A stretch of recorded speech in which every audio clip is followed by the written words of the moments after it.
नहीं ये हो नहीं सकता कि तेरी याद ना आए, बिना तेरे कहीं भी दिल मेरा अब चैन ना पाए।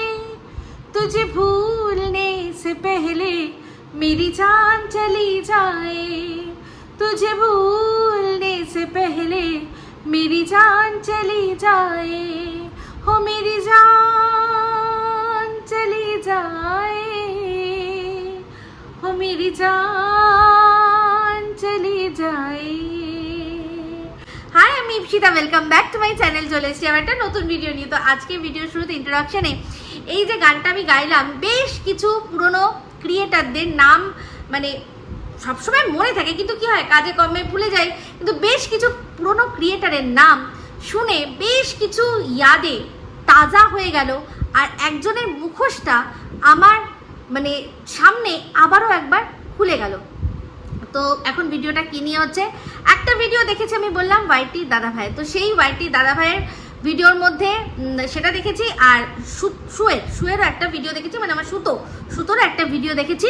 সেখান থেকে বেশ কিছু কথা বলবো, মানে পুরনো বেশ কিছু কথা আপনাদের জানার দরকার। আপনারা অনেকটাই ওয়াইটি দাদা ভাইয়ের কাছ থেকে শুনেছেন, বেশ কিছুটা আমার কাছেও শুনবেন। তো সেখানে সঙ্গীতা, বৃষ্টি, রাহুল, এই যে নামগুলো উঠেছে না, মানে এরা হচ্ছে একটা সময় ভীষণ ভালো কন্ট্রোভার্সি করতো। তখন কিন্তু আমি কন্ট্রোভার্সি জগৎটাকে টাটা বাই বাই করেছি। আমি তার অনেক আগের থেকে কন্ট্রোভার্সি করেছি। তখন এরা মানে এই যে কজন নাম, তারা অতটাও আর কি কন্ট্রোভার্সি বা ভিডিও তারা করতো না বেশি, হয়তো তারা ব্লগ করতো বা কিছু করতো। আমি কিন্তু অনেক আগেই ব্লগের মধ্যেই আমার ব্লগ মানে রেসিপি চ্যানেল, ব্লগ চ্যানেল বংমামি, তার মধ্যেই কিন্তু আমি হঠাৎ করে মানে কন্ট্রোভার্সিতে ঝাঁপ দিয়েছি। আর তখন কন্ট্রোভার্সি তো এখনকার মতো সর্বজন বিদিত ছিল না।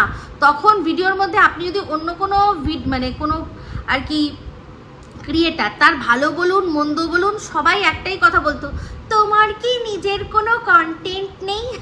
অ্যাকচুয়ালি ধরুন আমার তো নিজের কন্টেন্ট রয়েছে, কন্টেন্ট লেস কারা, ধরুন আপনি একটা ভিডিও চালালেন, সেখানে চালিয়ে দেখলেন যে কিছুই হচ্ছে না, আপনি কোনো কিছুই দেখতে পাচ্ছেন না, কোনো কিছু নেই, না কোনো গান আছে, না কোনো কথা আছে, না কিছু আছে, শুধু ধরুন একটা ছবি স্টিল হয়ে দাঁড়িয়ে রয়েছে, সেটা হচ্ছে কোনো ভিডিও, আপনার কন্টেন্ট নেই।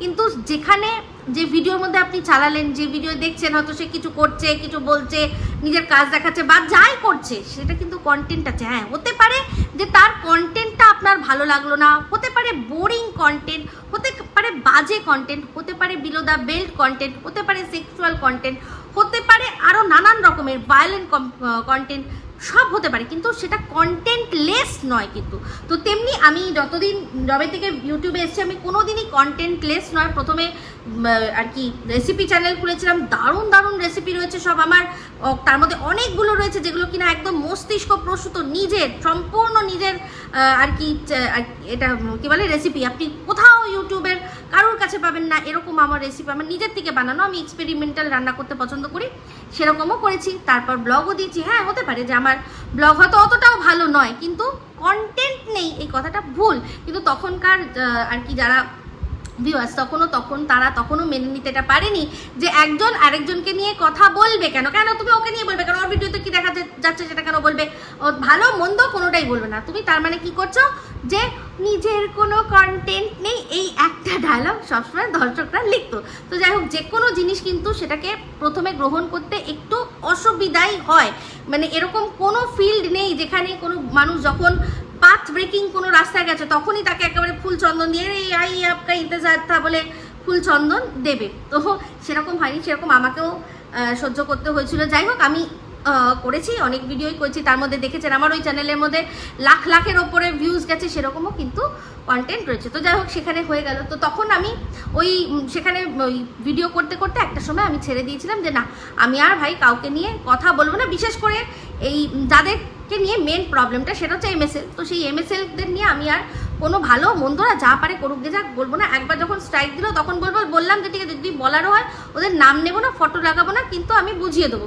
তারপর বললাম তাও করবো না। তারপরেও আমার সাথে সেই কিছু মানে অন্যদের নিয়ে আমি ভিডিও করছি, অন্য টপিক নিয়ে ভিডিও করছি, কিন্তু সেখানেও ওদের কন্টেন্টের মধ্যে মিল হয়ে গিয়েও সেখানে আমার ওপর মানে অকথ্য ভাষায় আর কি কমেন্ট আসতে লাগলো। তো আমাকে নিয়ে বডি শেমিং আমি মেনে নিয়েছিলাম সব, কিন্তু তখন না আমি ওই বাচ্চা কাচ্চাদেরকে বলবে, বাচ্চা কাচ্চাদের অভিশাপ দেবে, ওই জিনিসগুলো নিতে পারিনি। তো আমি নিতে পারিনি, তখন আমি ছেড়ে দিয়েছি, কারণ বুঝতে পারিনি যে এখানে ওয়াইটিতে টিকে থাকতে গেলে তোমাকে তোমার চামড়াটা গন্ডারের মতো একদম মোটা করে নিয়ে বসতে হবে। তখন আমি সেটা বুঝিনি। তো যাই হোক, আমি ছেড়ে দিয়েছি। আমার চ্যানেল আমি খুলেছি, আমি এটা ছেড়ে যেটা দেবো সেটাই আমার কন্টেন্ট। আমার যা ভিউজ হবে সেটা নিয়ে যদি আমি খুশি থাকি, তাহলে আর কারোর কোনো প্রবলেম হওয়ার কথা না। তো অনেক দিন আমি ছেড়েছি। তো যাই হোক, সেখানে এই যে যার যার নাম বলো না, বৃষ্টি, সঙ্গীতা, রাহুল, এরা সব দারুণ দারুণ কন্টেন্ট বানাতো। তো এই যে বললাম যে একজনের মুখোশ খুলে গেল আমার কাছে, সেটা কার বলুন তো? সেটা হচ্ছে এই আমাদের কিমা দিদির মুখোশটা আমার চোখের সামনে আবারও একবার খুলে গেল। কারণ আজকে যেই ভিডিওটা আজকে না, হয়তো আগে দিয়েছে, আমি যেটা দেখেছি এই ওয়াইটির দাদাভাই সেখানে একটা কথা বললো যে সময় এই বৃষ্টি, সঙ্গীতা, রাহুল এরা ভিডিও করা বন্ধ করে ছেড়ে চলে যাচ্ছিল, তখন নাকি ও একটা ইনিশিয়েটিভ নিয়েছিল যে ওদেরকে আবার ফোন করে বলার যে তোমরা কেন ছেড়ে দিচ্ছ, তোমরা আবার ভিডিও করো।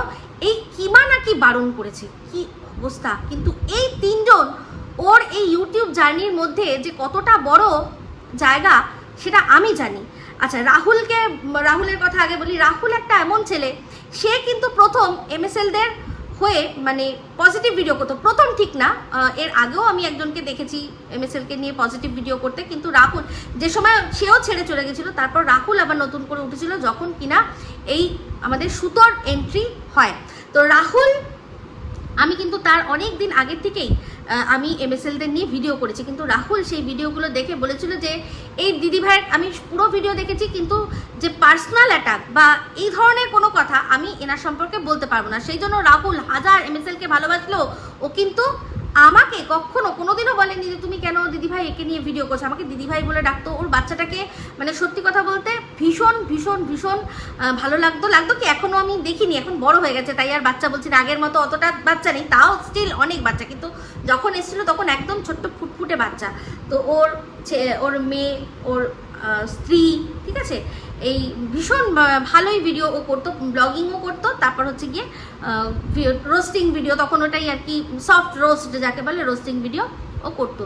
তখনও কিন্তু ওদেরকে এত ভালোবাসতো, তাও আমাকে কোনোদিনও বলেনি যে দিদিভাই তুমি এটা ভুল বলেছো ওদের সম্পর্কে, বা তুমি ওটা ভুল বলেছো, এরকম কিন্তু কোনোদিনও বলেনি। কারণ ততদিনে আমি তো ছেড়ে দিয়েছি ওদের নিয়ে বলা, আর ও পূর্ববর্তী ভিডিওগুলো দেখেও ও জানে যে আমি এমন কিছু খারাপ বলিনি। আর তাছাড়া এটাও দেখেছিল ও যে এমএসএল-এর মেল ক্রিয়েটার, সে নিজের চ্যানেল ক্রিয়েট করে আমার সম্পর্কে কি কি বলেছিল, তো সে দুপক্ষেই শুনেছে, তাই জন্য সে নিরপেক্ষ ছিল আমার ক্ষেত্রে, আমি যখন বন্ধ করে গেছি। তো এরপর যে ঘটনাটা বললো কি, এই যে সুতো, সে যে কমেন্ট আর কি মেসেজগুলো এই ওয়াইটি দাদাভাইকে করেছে তাকে বাঁচানোর জন্য। হ্যাঁ, আমিও এই একটা বিষয় নিয়ে কিমা বলুন বা আর এই যে ওয়াইটি দাদাভাই তার সাথে সহমত, কারণ আমি দেখেছি যে ওর যদি ব্যাকআপ না থাকতো তাহলে অনেক দিন আগেই কিন্তু সুতো এই এমএসএলকে নিয়ে বলা ওর বন্ধ হয়ে যেত।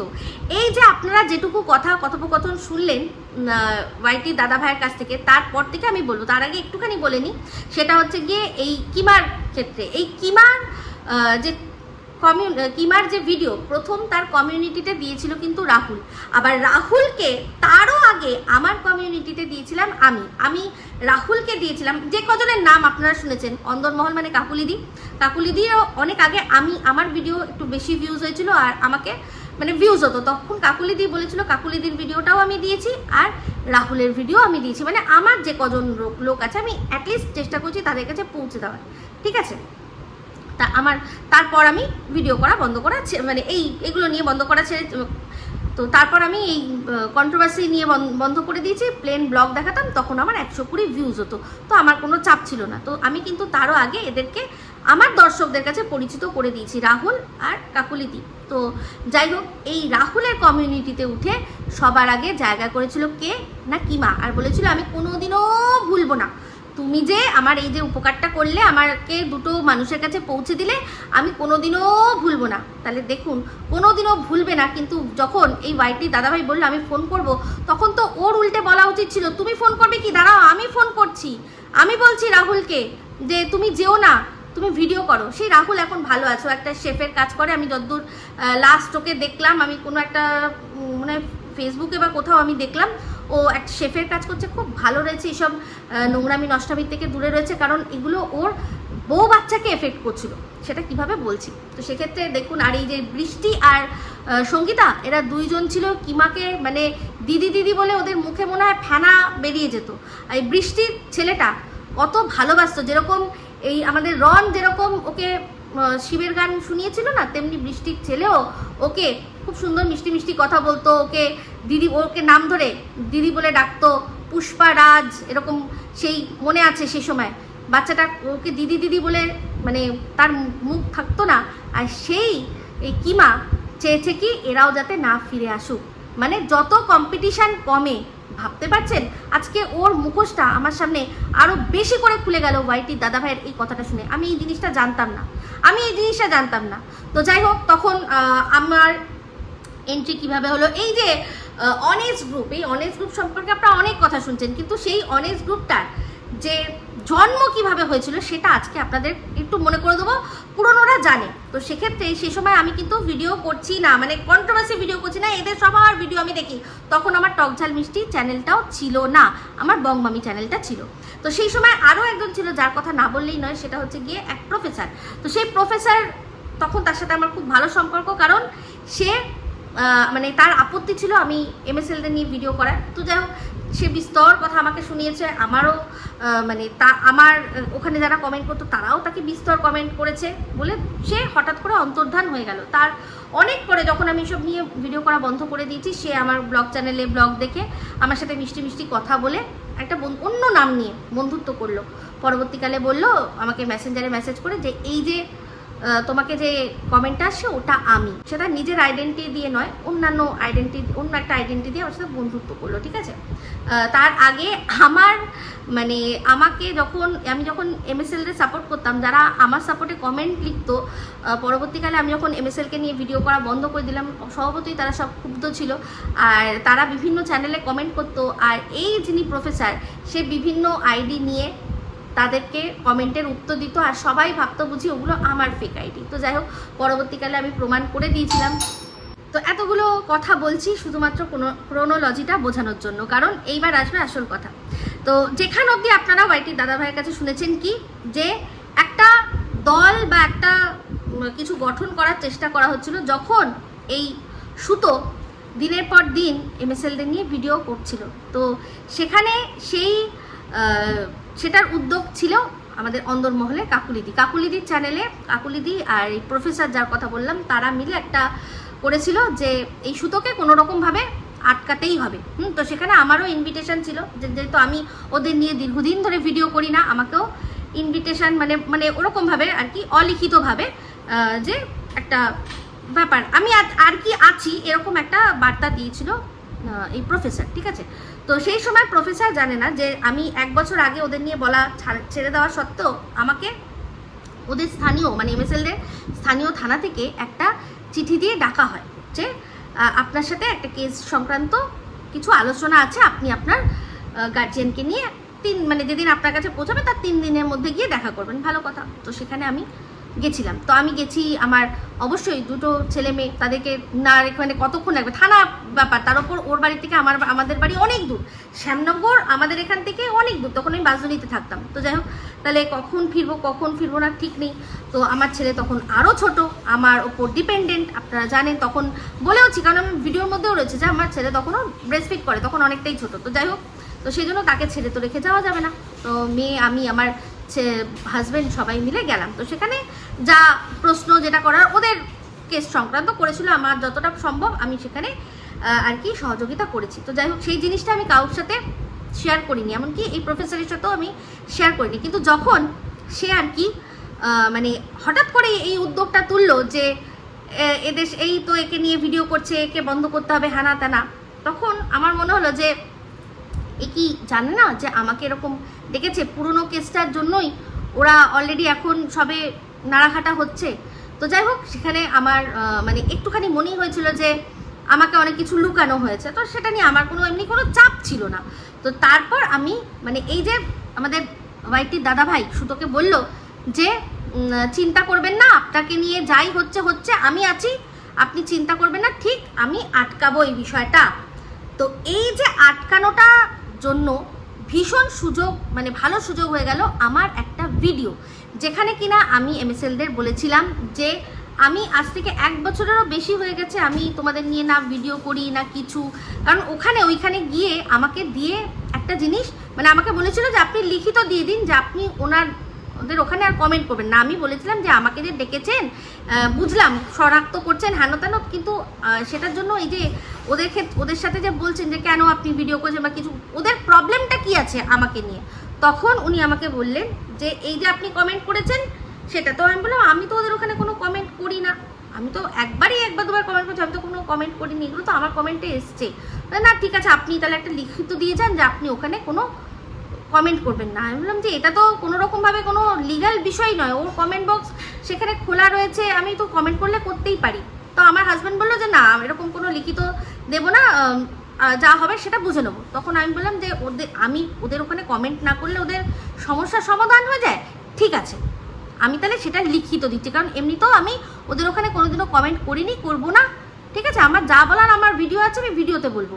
তাই এইটুকু লিখাতে যদি ঝামেলা মুক্ত হয়, আমি চলুন লিখিত দিচ্ছি, কারণ আমি বারবার করে ওখান থেকে এখানে আমার আসার কোনো ব্যাপার নেই। আমার বর কিন্তু সমানে আমাকে না করছে যে না তুমি লিখবে না, না তুমি লিখবে না। আমি ওকে বোঝালাম যে এখানে বারবার আমি আসবো না, যা বলার তত আমি ভিডিওতে বলবো। তাহলে ওদের ওখানে কমেন্ট যেটা আমি করবোই না, যেটা আমি কোনোদিনও আর করবো না, সেটা আমার লিখিত দিতে অসুবিধাটা কোথায় বলে আমি আমার হাজব্যান্ডকে রাজি করলাম যে বারবার করে বাচ্চা নিয়ে এইসব ঝামেলা করে দরকার নেই, যা বলছে আমি মেনে নিচ্ছি বলে আমি একটা লিখিত দিয়ে দিলাম যে আমি ওই এমএসএলের চ্যানেলে আমি কোনোদিনও আর কোনো কমেন্ট করব না, গিয়ে ওখানে লিখিত কমেন্ট করব না বললাম। এই জিনিসটাই আমি ভিডিওর মধ্যে যখন বললাম যে আমি এরকম হ্যারাস হতে হয়েছে, আমি তো কবে থেকে তোমাদের নিয়ে ভিডিও করি না, তাও আমাকে এই হ্যারাসমেন্টটা না করলে কি পারতে না, ব্যাস এইটা হয়ে গেল ওদের কাছে তুরুপের তাস।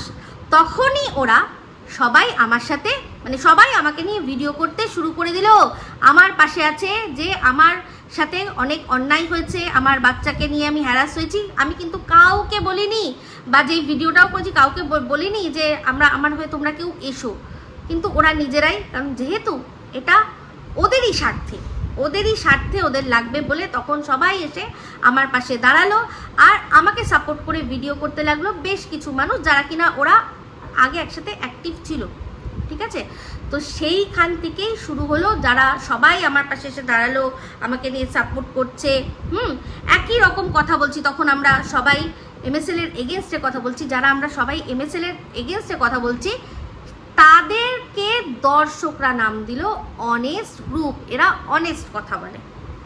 এইখানে জন্ম হলো অনেস্ট গ্রুপের, আশা করি বোঝাতে পারলাম। তো সেখানে ওরা যে তখন নিজেদের জন্যই আমার পাশে দাঁড়িয়েছে, আমি সেটা কিন্তু জাস্ট মানে সেটাকে মানে আমি না করে যা ওরা আমাকে নিয়ে এতই করছে, ওরা আমাকে এত ভালোবাসছে, ওরা আমার পাশে এসে দাঁড়িয়েছে, ঠিক আছে ওদেরও কেউ কিছু বললে আমিও সেটা নিয়ে ভিডিও করবো। আমি কিন্তু তখন অতটাও দেখবেন, আমি আমার এই চ্যানেলটা তো শুরুয়াতই হয়েছে ওই মানে আমার প্রথম ভিডিওই যেটা আছে একটা আছে, সেই ভিডিওটা যেটা প্রাইভেট অবস্থায় রয়েছে, যেটা কিনা যেই এমএসএল এর মেল ক্রিয়েটার আমাকে নিয়ে যে ভিডিওটা করেছিল সেটা পুরোটা ডাউনলোড করে আপলোড করা আছে প্রাইভেট অবস্থায় এই চ্যানেলের মধ্যে, মানে আমার টক ঝাল মিষ্টি চ্যানেলের মধ্যে। এই চ্যানেলটা তখন ছিল না, তো টক ঝাল মিষ্টিতে ছিল, ওটা প্রাইভেট অবস্থাতেই রয়েছে। আর তারপর প্রথম ভিডিও এটাই যে সবাই তোমরা একজোট হও।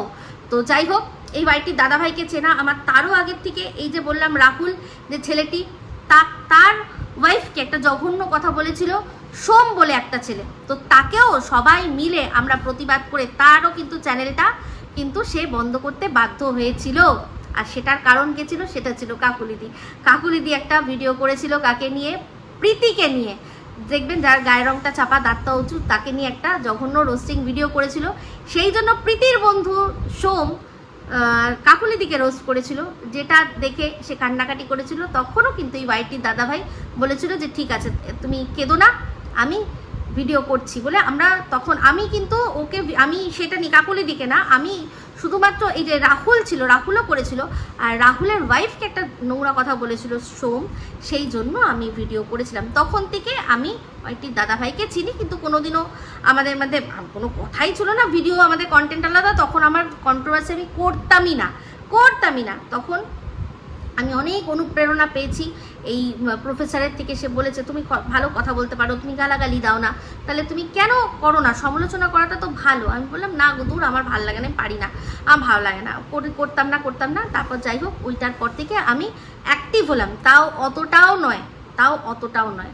হ্যাঁ, এই কন্ট্রোভার্সিটা আমি মানে পুরোপুরি সিরিয়াসলি নিলাম যখন এই সুতো যখন আমার সাথে এই নোংরামিটা করলো তখন তো যাই হোক তখন সুতো বলছিল যে বাবা সবাই আমাকে নিয়ে ভিডিও করে, কি রস পেয়েছিল জানি না, কি রস পেয়েছিল সেটা বলতে পারবো না, কিন্তু হ্যাঁ সবাই ওকে ওর ওই একটা দুর্বল জায়গার জন্য সিম্প্যাথি দেখিয়ে সবাই যে ওকে ও একটা চিকিৎসা করাতে যায়, ওর চ্যানেলটা বন্ধ করে দেবে না, আমরা এটা হতে দেব না, এইটার জন্যই কিন্তু সবাই ওর পাশে এসে দাঁড়ানো। তো যাই হোক সুতো বলছিল যে বাবা আমি তোমাকে একটা মেসেজ করেছি, সেটা অত হাইলাইট করার কি আছে, যে তুমি কিছু করনি, তুমি কি এক্সপেক্ট করছিলে। দেখো আমি কি এক্সপেক্ট করছি না তোকে দেখতে হবে না, তুই আমাকে মেসেজ করেছিস, মেসেজটা এবার সেটাকে আমি হাইলাইট করব না আমি লুকিয়ে রাখবো, সেটা সম্পূর্ণ আমার ব্যাপার।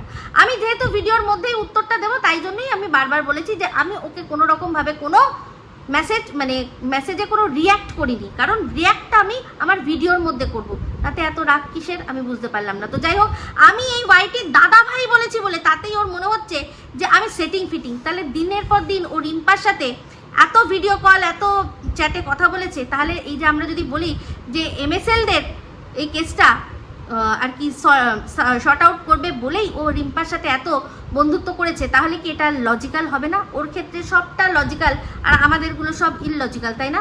আমি জাস্ট নামটুকু নিয়েছি, আমি তো এরকমও কোনো ব্যাপার নয় যে তার সাথে আমি কোনো ফোনালাপে গেছি বা কোনো মেসেজে গেছি, কোনো কিছু না। আমি একটাই কথা বলেছি যে ও ওর মতো ভিডিও করছে, আমি আমার মতো ভিডিও করছি, আমরা কেউ দুজনের রাস্তা কাটছি না, তাহলে আমাকে আর কি পাগল কুকুরে কামড়েছে আমি ওকে গিয়ে ভিডিও করব, কিন্তু ওকে নিয়ে নেগেটিভ ভিডিও করব। এবার ওর জানি না কি বিষয়, কারণ ওর সাথে আমার কিছু হয়নি। যখন এই সুতোর কেসটাও হয়েছিল প্রথম, আমি তো অবাক, আমি কিন্তু এই ওয়াইটির দাদাভাইকে একটা ফোন করেছিলাম, তো যাই হোক ও সেই সময়ও খুব বিজি ছিল, তো ও ফোনটা ধরেনি। আমি জাস্ট ওকে একটাই ওর আর আমার লাস্ট কথোপকথন সেই সময়, যে সময় সুতোর সাথে আমার ঝামেলা, আমি লিখেছিলাম তোমায় ফোন করেছিলাম, তুমি হয়তো বিজি ছিলে, একটু দরকারি কথা আছে, এটাই ওকে বলতাম যে এগুলো কি হচ্ছে। ও বলছিল না যে সব দিদিরা ওকে এর আগেও বলেছে যখন ওই মিট আপের কথাটা, তো মিট আপের কথা এই সুতোর সাথে কিমার ঝামেলার সূত্রপাতটা কেন হয় বলি। যখন রিম্পা দীপ্তিদি ওরা যখন MSLদের সাথে মিট আপ করেছিল ওই কোথায় যেন ভিক্টোরিয়ার কাছে, সেই সময় এই সুতো বলেছিল ওই যে দেখো বড় চ্যানেলের মুখ আনতে গেছে এরকম করে সব ভিডিও করেছিল, ঠিক আছে? তো স্বাভাবিক তারপর যখন কাউকে না বলে সুতো মৌ আর কল্লোলের মিট আপে গেল, তখন স্বাভাবিক কথা কিমা তখন বলেছিল যে এই তো তুই বলেছিলি না বড় চ্যানেলের মিট আপে যাওয়া মানে মুত ভরে আনা, তাহলে তুইও মুত ভরে নিয়ে এসছিস। এই কথাটা দিয়েই শুরু হয়েছিল ওদের ঝগড়ার সূত্রপাত। তখন কিন্তু আমি মানে না কিমার সাথে না সুতোর সাথে, বলতে পারবেন হয়তো বেশি ক্লোজ সুতোর সাথেই ছিলাম, কিমার সাথে তখনও অত নয়, কিন্তু সেইখান থেকে ঝগড়ার সূত্রপাত। তাহলে বক্তব্য এটাই, তুমি যদি বড় চ্যানেলের সাথে কেউ মিট আপে যাওয়াটাকে তুমি যদি মুত আনা বলো, তাহলে সেই মুত তুমি কেন আনতে গেলে, কি করতে আনতে গেলে, আর সবাইকে এই যে গ্রুপে তুমি চলো সেখানে সবাইকে বলনি কেন, এইটা কিমা তখন প্রতিবাদ করেছিল, আর সেটা স্বাভাবিক ছিল আর সেটা লজিক্যালও ছিল।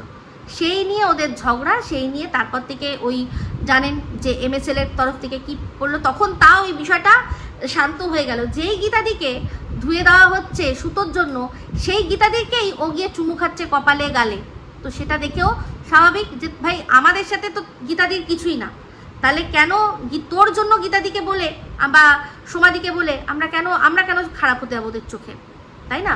তো এরকমভাবেই বলা হয়েছিল। তো এই যে কথাগুলো বলছে ওয়াইটির দাদাভাই, প্রত্যেকটা কথা ঠিক বলছে এই সুতোর সম্পর্কে। ওর মতো একটা মানে দুনিয়ার স্বার্থপর আর কেউ নেই, ও সবাইকে শুধু ইউজ করেছে। না আরেকজন আছে, সে হচ্ছে কিমা। আমি অবাক হয়ে গেলাম যে ও রাহুল, বৃষ্টি আর সঙ্গীতাকে ফিরিয়ে আনার জন্য যে এটা মানে আর কি দায়িত্বটা ওই ওয়াইটির দাদাভাই নিতে চেয়েছিল সেটাও নিতে দেয়নি, এটা শুনে আমার সত্যি খারাপ লাগছে। তো এরকম সে সময় আরও অনেক বিষয় রয়েছে, আস্তে আস্তে সব না হয় বলবো। তো সুতোর ওই ভিডিওর মধ্যেও আরও অনেক কিছু রয়েছে, এখন আর বাড়াচ্ছি না, এই ভিডিওটা ছোটই রাখছি, এটা কন্টিনিউ থাকবে, বলতে থাকবো আবারও। পুরনো কথা যখন উঠেছে ভালো লাগে পুরনো কথা শুনতে, তাই না? তো এই ভিডিওটা ভালো লাগলে অবশ্যই লাইক শেয়ার কমেন্ট করতে ভুলবেন না। যারা চ্যানেলটা সাবস্ক্রাইব করেননি তারা সাবস্ক্রাইব করে নেবেন। সবাই ভালো থাকবেন, সুস্থ থাকবেন, আবার আসছি খুব শীঘ্র নতুন ভিডিও নিয়ে। টাটা।